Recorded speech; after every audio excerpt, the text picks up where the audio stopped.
In this video हम next lesson को start करने वाले हैं, chapter 8, cell, the unit of life. So जैसे कि अभी हमने पढ़ा अबाउट द प्लांट्स, एनिमल्स, उनके किंगडम पढ़े हमने, ऑल्सो उनकी मॉर्फोलॉजी, एनाटॉमी, ये सारी चीज़ें हम पढ़ कर आए। बट अब बेसिक यहाँ से एक क्वेश्चन स्टार्ट हुआ है कि जो भी लिविंग है या नॉन लिविंग थिंग्स हैं, ये अब हम कैसे डिसाइड कर सकते हैं, या फिर किसी चीज़ को हम लिविंग बोल रहे हैं, इज़ देयर समथिंग, कोई ऑर्गेनिज्म है जो कि लिविंग थिंग्स की कैटेगरी में आता है, तो क्या ऐसी चीज़ें हैं जिनके बेसिस पे आप उन्हें क्या बोलते हैं, लिविंग थिंग्स। तो जैसे कि यहाँ पर लिखा है कि जब हम अपने चारों तरफ देखते हैं तो हमें दो तरह की चीज़ें दिखाई देती हैं, एक लिविंग और एक नॉन लिविंग। और हमें ये सोचना चाहिए या फिर एक खुद से क्वेश्चन आस्क होता है कि क्यों जो ये लिविंग है, जो भी ऐसी क्या चीज़ है जो लिविंग ऑर्गेनिज्म को लिविंग बना रही है, और मतलब वो जो भी लिविंग ऑर्गेनिज्म है दे हैव सम प्रॉपर्टीज़, उनमें लाइफ है, लाइफ के रिगार्डिंग जितनी भी रिएक्शंस है वो सब होती हैं। वहीं दूसरी ऐसी चीज़ें जो इनएमिनेटेड एंड दैट्स मीन उनके अंदर लाइफ नहीं है, बट दे हैव सब प्रॉपर्टीज़, उनमें भी कुछ प्रॉपर्टीज़ होती हैं। यस यार, वो अलाइव तो नहीं है बिल्कुल भी, लिविंग ऑर्गेनिज्म में तो नहीं आती है, बट वो भी होती हैं। बट वो क्यों लिविंग ऑर्गेनिज्म में नहीं है, तो ये सारी चीज़ें हमें यहाँ पर डिस्कस करनी है। तो इसका आंसर आपको इस बेसिक यूनिट से मिलेगा, जो कि है क्या, द सेल। और वो आंसर ये है कि एक ऐसी बेसिक यूनिट मौजूद होती है सारे लिविंग ऑर्गेनिज्म में, और वो बेसिक यूनिट है सेल। जैसे कि हमें चैप्टर में पता चल रहा है कि हम यहाँ पर क्या पढ़ने वाले हैं, सेल के बारे में।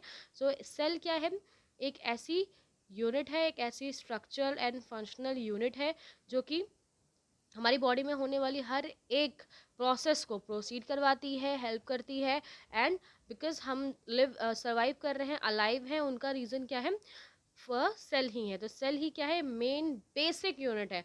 ये सेल्स आगे जाकर कंबाइन होंगी, वो टिश्यू बनाएंगी, टिश्यू आगे जाके कंबाइन होकर ऑर्गन्स बनाते हैं, एंड द ऑर्गन्स आपस में कंबाइन होकर ऑर्गन सिस्टम बनाते हैं। But the main basic phenomenon क्या है, सेल। ये सेल आपको यहाँ पर पढ़ना है कि जो कुछ ऐसे भी ऑर्गेनिज्म हैं जिनमें अलग अलग तरीके के सेल हैं, यानी कि कुछ ऐसे होते हैं जो सिर्फ सिंगल सेल से बने होते हैं, यानी उनमें उनकी बॉडी में होने वाली ऑल प्रोसेसेस को जो कि होनी चाहिए लाइफ से रिलेटेड, वो सारी प्रोसेसेस एक सिंगल सेल्स के थ्रू ही होती हैं, जिन्हें हम यूनिसेलुलर ऑर्गेनिज्म कहते हैं। वहीं दूसरी तरफ कुछ ऐसे भी सेल्स होती है जो आपस में ज्वाइन हो गई, या फिर आपस में एक से ज़्यादा सेल्स आपको वहाँ पर दिखाई देंगी, तो उन्हें हम क्या कहते हैं, मल्टी सेलुलर ऑर्गेनिज्म। तो यहाँ पे सेल के बेसिस पे दो ऑर्गेनिज्म बताए, यूनिसेलुलर और मल्टी सेलुलर। अब हम पढ़ते हैं कि सेल एक्चुअली है क्या, सेल होती क्या है। सेल, अगर हम पहले दोनों, अभी उन्होंने बताया कि सेल के बेसिस पे दो ऑर्गेनिज्म हो सकते हैं, यूनिसेलुलर, मल्टीसेलुलर। तो यूनिसेलुलर ऑर्गेनिज्म में वो क्या क्या कर सकते हैं, यूनिसेलुलर ऑर्गेनिज्म इंडिपेंडेंटली एग्जिस्ट करते हैं। जो भी हमारे पास इन्वायरमेंट है, जो भी चीज़ें, उसमें वो इंडिपेंडेंटली अपने लाइफ प्रोसेसेस को एंड जो भी प्रोसेस है इन दियर लाइफ, उन सबको वो डिपेंड करते हैं, एंड ऑल्सो इंडिपेंडेंटली सर्वाइव कर रहे होते हैं, और they are performing all their in essential function, because they have cell, उनकी बॉडी में सेल है। भले ही वो एक सेल है वहाँ पर यूनिसेलुलर है, बट उनकी बॉडी में सेल है, जिसकी वजह से वो अपने लाइफ की सारी प्रोसेसेस को परफॉर्म करते हैं। उन्हीं के अगर क्या हो, सेल ना हो, जितना भी हमारी सेल बॉडी है, उनके पास जो भी स्ट्रक्चर है, उन स्ट्रक्चर्स में अगर उससे कम हो जाए या फिर सेल वहाँ पर ना हो, तो उस टाइम क्या होगा कि वो इंडिपेंडेंटली बिल्कुल भी सर्वाइव नहीं कर पाएंगे, और ना ही जो प्रोसेस है, जितने भी वर्क है बॉडी के, वो भी परफॉर्म नहीं कर पाएंगे। सो यहाँ से हम कह सकते हैं कि जो सेल होती है, सेल क्या है, cell is the fundamental structural and functional unit of all living organism. अगर हम डेफिनेशन पूछें कि एक डेफिनेशन बताइए कि सेल क्या है within a one line, तो आपको बताना है कि cell is the fundamental structural and functional unit of all living things. Fundamental because हमारी बॉडी सेल से ही मिलकर बनी होती है, सेल्स ही आपस में कंबाइन होकर special type of cell combine होती है, टिश्यू बनाती है and some other cheese.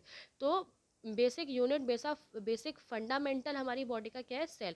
Structural, अब फंडामेंटल है, यही फंडामेंटल आगे जाके जितने भी डिफरेंट ऑर्गन्स हैं, डिफरेंट स्ट्रक्चर्स हैं, उनको बनाने में हेल्प करता है। तो फंडामेंटल, स्ट्रक्चर और functional, each and every work जो भी हमारी बॉडी में परफॉर्म हो रहा है, वो सब बिकॉज सेल की वजह से ही हो पाता है। सेल है हमारी बॉडी में, इसीलिए सारे फंक्शन परफॉर्म होते हैं। तो इसलिए हम इसे क्या कहते हैं कि ये fundamental, structural and functional unit है सभी लिविंग ऑर्गेनिज्म के लिए। अगर ये डिस्कस करें कि सबसे पहले एक साइंटिस्ट थे एंटोनी वॉन लुवेनहॉक, उन्होंने फर्स्ट टाइम लिविंग सेल्स को देखा। वो स्टडी कर रहे थे about the cells, about the organism, and then उन्होंने उसमें कुछ स्पेशल टाइप ऑफ सेल को देखा जो कि लाइफ से जो फिर जो मेन फंडामेंटल वर्क है उनको परफॉर्म कर रही थी। सो वहाँ से उन्होंने सेल के बारे में एक आइडिया दिया। बट न्यूक्लियस के बारे में इन्होंने नहीं बताया था, न्यूक्लियस बताया था रॉबर्ट ब्राउन ने।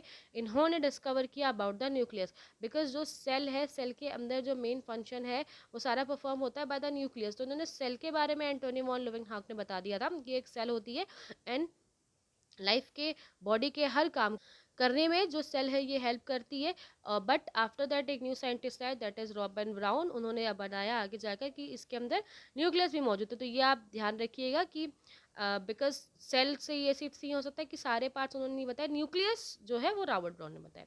सो आफ्टर दैट इन्वेंशन हुआ किसका, माइक्रोस्कोप का। माइक्रोस्कोप का इन्वेंशन होने के बाद और डिटेल एनालिसिस की गई हर एक ऑर्गन्स का, डिटेल्ड एनालिसिस किया गया कि उनका स्ट्रक्चर कैसा है, उनका वर्क कैसा है, वो क्या मेन फंक्शन परफॉर्म करते हैं इन अवर बॉडी। सो बेसिक आपको इस चैप्टर में बेसिक सेल पढ़नी है, प्रोकैरियोटिक, यूकैरियोटिक। आफ्टर दैट हर एक सेल ऑर्गेनेल जो कि इन सेल्स में मौजूद होता है उनको डिस्कस करना है। Okay, next topic cell theory important है, अक्सर पूछी जाती है व्हाट इज सेल थ्योरी। तो सेल थ्योरी हम यहाँ पे पढ़ते हैं।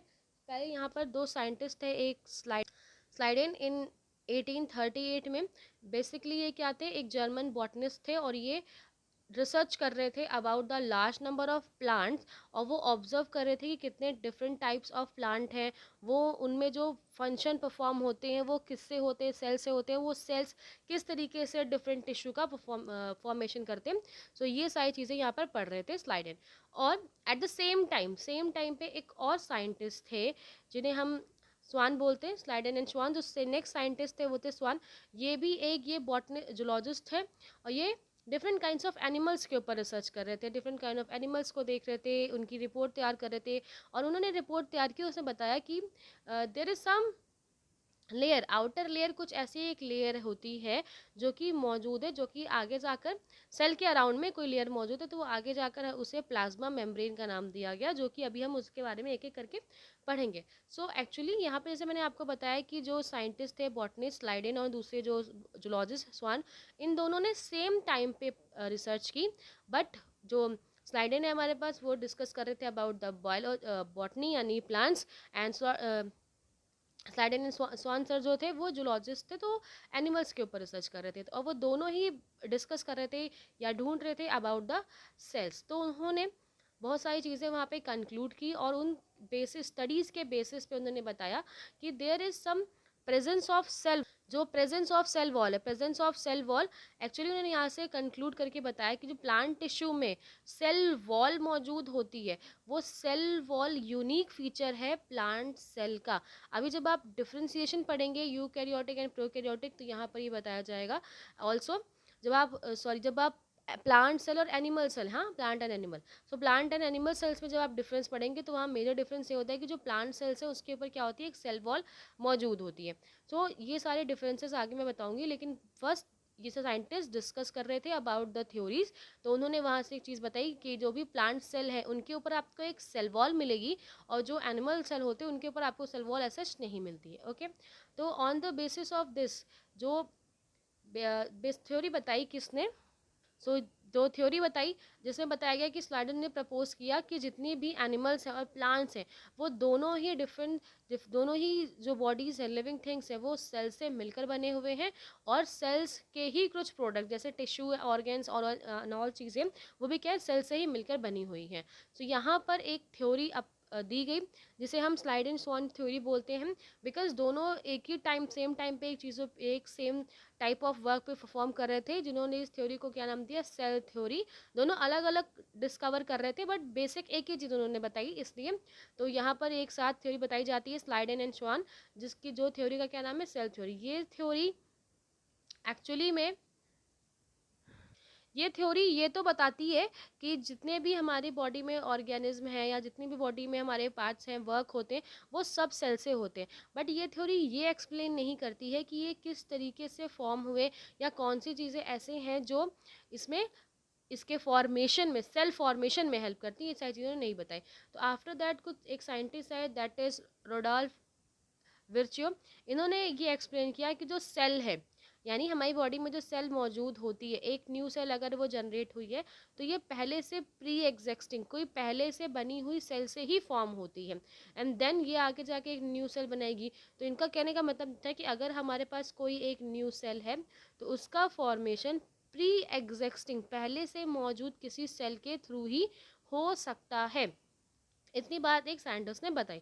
आगे जाके इनके जो हाइपोथेसिस है, किसकी, स्लाइडेन एंड स्वाइन की जो हाइपोथेसिस थी, उनको एक लास्ट फाइनल स्ट्रक्चर दिया गया और थोड़ा बहुत हमें इंफॉर्मेशन मिली about the cell, about their structure, about their shape. So ये थोड़ी बहुत इंफॉर्मेशन हमें यहाँ से मिली। आफ्टर दैट जाकर हमने बहुत सारी चीज़ें डिस्कवर की कि किस तरीके से क्या चीज़ें होती हैं, बट अभी बिकॉज ये स्टार्टिंग है, स्टार्टिंग कर रहे हैं हम, अभी पढ़ना स्टार्ट कर रहे हैं, अभी इस सेल की खोज होना स्टार्ट हुई है, तो जितनी चीज़ें वहाँ पर पता चली थी बताएंगी। फर्स्ट यहाँ पर दो थ्योरीज यहाँ पर समझ में आती, दो चीज़ें यहाँ पर इन्होंने बताई। पहला, all living organism are produce of cell and product of cell, मतलब कंपोज्ड ऑफ, मैंने बताया कि जितने भी लिविंग ऑर्गेनिज्म हैं वो कंपोज्ड होते हैं, यानी कि बनते हैं सेल से, या सेल से बने हैं, जैसे यूनिसेलुलर उनमें सेल है और वह सेल सारी वर्क करती है, and product of cell like tissue, organ, ये सारी चीज़ें जो कि सेल से ही मिलकर बनी है या बॉडी उनसे बनी है। अगर बहुत सारी सेल हो गई तो उन्हें मल्टी सेलुलर कर लेंगे, दैट मीन्स जितने भी ऑर्गेनिज्म है वो या तो